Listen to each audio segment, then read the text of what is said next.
Assalamualaikum warahmatullahi wabarakatuh. Saya Resti Wulandari dari Komunikasi dan Penyiaran Islam semester 5. Video ini dibuat bertujuan untuk memenuhi salah satu tugas UTS, yaitu mata kuliah Epistemologi Sosial. Dan di video ini saya akan menjawab beberapa pertanyaan, yaitu ada 5 pertanyaan yang diberikan oleh dosen pengampu, yaitu Bapak Rohendi, dengan pertanyaan yang akan saya bacakan lalu akan saya jawab dengan singkat.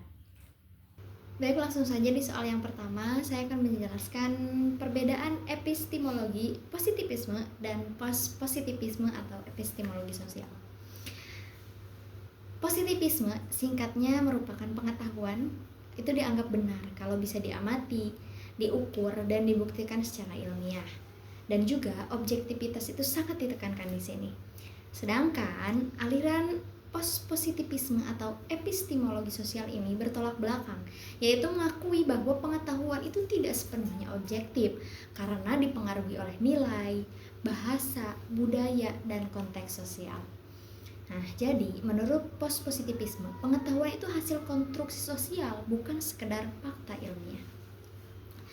Lanjut ke soal yang kedua, yaitu pengetahuan menurut positivisme dan mengapa sosiologi disebut fisika sosial. Pengetahuan menurut positivisme itu pengetahuan harus berdasarkan fakta empiris. Nah, apa yang terlihat, terukur, dan dapat diuji. Dan mengapa sosiologi disebut sebagai fisika sosial? Gagasan ini dikemukakan oleh Auguste Comte. Nah, karena Comte itu ingin mempelajari masyarakat dengan cara ilmiah seperti fisika dan memakai hukum-hukum yang pasti. Soal yang ketiga yaitu penjelasan pengetahuan menurut Popper dan Kuhn dan bagaimana mereka mengkritisi terhadap positivisme. Menurut Popper, pengetahuan itu berkembang lewat falsifikasi. Nah, ia mengkritisi positivisme ini karena terlalu yakin bahwa ilmu itu bisa benar secara pasti. Sedangkan menurut Kuhn, pengetahuan itu berkembang melalui pergantian paradigma atau revolusi ilmiah. Dan ia juga mengkritisi positivisme itu yang menganggap ilmu berkembang secara linear. Padahal kenyataannya, menurut Kuhn, ilmu itu berubah drastis saat paradigma itu diganti. Lalu soal yang keempat, pengetahuan yang bersifat paradigmatik dengan pengetahuan yang bersifat dialektik.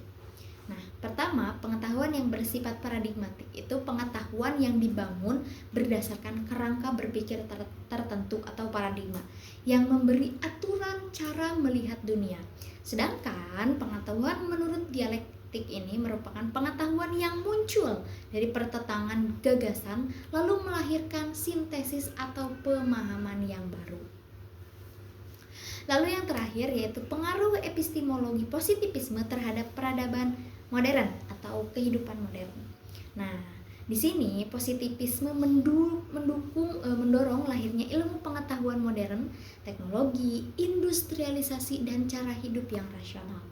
Nah, di sini juga gaya hidup modern itu tentu menjadi lebih ilmiah, terukur, dan berbasis data. Misalnya dalam kesehatan, pendidikan, pemerintahan, hingga ekonomi. Baik Bapak dosen yang terhormat dan teman-teman, cukup sekian yang dapat saya sampaikan. Itulah tadi beberapa jawaban yang dapat saya jawab secara singkat. Mudah-mudahan dapat dimengerti dan mohon maaf atas segala kekurangannya. Wassalamualaikum warahmatullahi wabarakatuh.